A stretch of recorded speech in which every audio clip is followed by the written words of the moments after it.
پاکستانیوں، بلاول بھٹو زرداری کے مطابق 27ویں ترمیم میں آرٹیکل 243 میں ترمیم کی جائے گی۔ آئین پاکستان کی شق 243 کیا ہے؟ عام پاکستانیوں کو ہر ترمیم کا پتہ ہونا چاہیے اور ہر آرٹیکل کا پتہ ہونا چاہیے کہ ہمارا کانسٹیٹیوشن کیا کہتا ہے اور اس میں ترمیم کیوں ضروری ہے اور کیا یہ ترمیم ٹھیک کی جا رہی ہے یا غلط۔ تو ہم آپ کو بتاتے ہیں کہ آرٹیکل 243 میں کیا لکھا ہوا ہے اور اس میں ترمیم کیوں ضروری ہے۔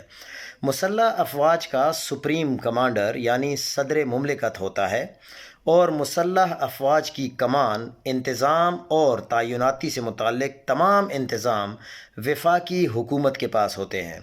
سادہ الفاظ میں جو ہماری جتنی بھی افواج ہیں وہ وفاقی حکومت کے ماتحت ہوتی ہیں، لیکن کیا 27ویں آئینی ترمیم مسلح افواج کی کمان انہی کے سربراہ کو سونپنے جا رہی ہے؟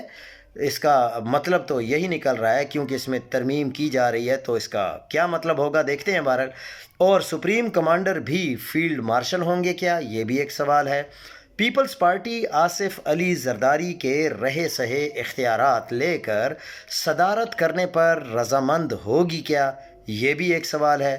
جواب تو خیر سب کو معلوم ہے، لیکن دیکھتے ہیں کہ پیپلز پارٹی اب کیا کرنے جا رہی ہے آرٹیکل 243 کے ساتھ۔